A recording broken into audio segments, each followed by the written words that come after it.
বীর মুক্তিযোদ্ধাকে জুতার মালা পরিয়ে লাঞ্ছনার ঘটনায় দুই সমর্থককে বহিষ্কার করল জামাত।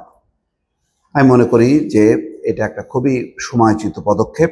গতকালকে থেকেই যেটি প্রচার হচ্ছিল যে যারা এই মুক্তিযোদ্ধা আব্দুল হাইকে অপমানিত করেছে, লাঞ্ছিত করেছে, তারা জামাত শিবিরের সাথে জড়িত কর্মী সমর্থক এবং মামলা দায়ের হয়েছে এবং তারা এখন কেউ এলাকায় নেই, এমন একটি খবর কিন্তু এসেছিল। এখন জামাত ইসলাম কিন্তু সেই আইনগত পদক্ষেপ কি পুলিশ নেয় কি নেয় না তার কিন্তু অপেক্ষা রাখেনি। তারা যারা জড়িত সেই অন্তত দুইজনকে তারা বহিষ্কার করেছে। এটা একটা ভালো দৃষ্টান্ত যে কোনোভাবে আইন নিজের হাতে নেওয়া যাবে না, কাউকে লাঞ্ছনা করা যাবে না, কাউকে নির্যাতন করা যাবে না। এটা একটা ভালো দৃষ্টান্ত। এই খবরে বলা হচ্ছে কুমিল্লার 14 গ্রামের বীর মুক্তিযোদ্ধা আব্দুল হাই ওরফে কানুকে গলায় জুতার মালা পরিয়ে লাঞ্ছিত করার ঘটনায় এবার দুই সমর্থককে বহিষ্কার করেছে জামাত ইসলামী। সোমবার রাত 8টার দিকে কুমিল্লা দক্ষিণ জেলা জামাতের প্রচার সেক্রেটারি মোহাম্মদ বেলাল হোসেন স্বাক্ষরিত এক বিবৃতিতে এই তথ্য জানানো হয়েছে।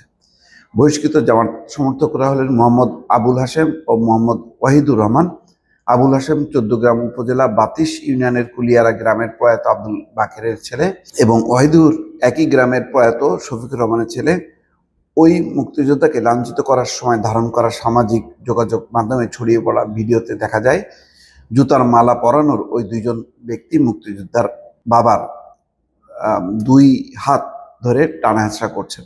কুমিল্লা দক্ষিণ জেলার জামাতে আমির মোহাম্মদ শাহজাহান, সেক্রেটারি সরওয়ার উদ্দিন সিদ্দিকী, 14 গ্রাম উপজেলার আমির মোহাম্মদ মাহফুজুর রহমান, তারা এই ঘটনার তীব্র নিন্দা জানিয়েছেন এবং তারা বলেছেন এটা অত্যন্ত দুঃখজনক ঘটনা। মুক্তিযোদ্ধারা জাতির শ্রেষ্ঠ সন্তান।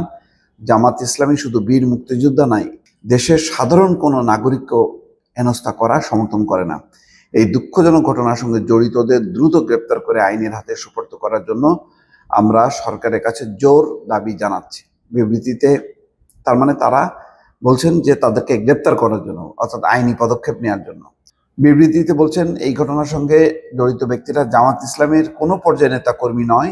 জামাত ইসলামী কোনো পর্যায়ে নেতাকর্মী আইন নিজের হাতে তুলে নেওয়া কোনোভাবেই সমর্থন করে না এবং প্রশ্রয় দেয় না।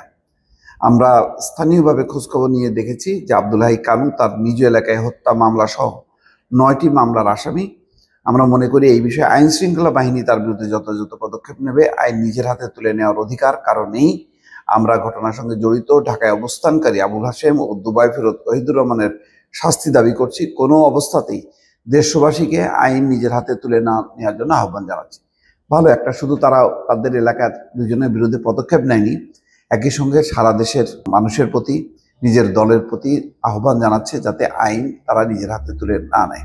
এটা একটা ভালো পদক্ষেপ। ইতিমধ্যে আপনারা জানেন যে এই ঘটনায় তীব্র প্রতিক্রিয়া হয়েছে। প্রধান উপদেষ্টার দপ্তর থেকে আনুষ্ঠানিকভাবে বিবৃতি দিয়ে প্রতিবাদ এবং নিন্দা জানানো হয়েছে এবং আরও অন্যান্য দল এবং সংগঠনের পক্ষ থেকেও একই প্রতিক্রিয়া জানানো হয়েছে। এই ঘটনার ব্যাপারে একটা দৃষ্টান্তমূলক শাস্তি হোক এবং এই ধরনের ঘটনা যাতে আর ঘটতে না পারে সেই ব্যাপারে সব পক্ষই যাতে সচেতন হয়, এই জন্য জামাত ইসলামের পক্ষ থেকেও বিবৃতি দেওয়া হচ্ছে। দর্শক ভালো থাকবেন। আল্লাহ হাফেজ।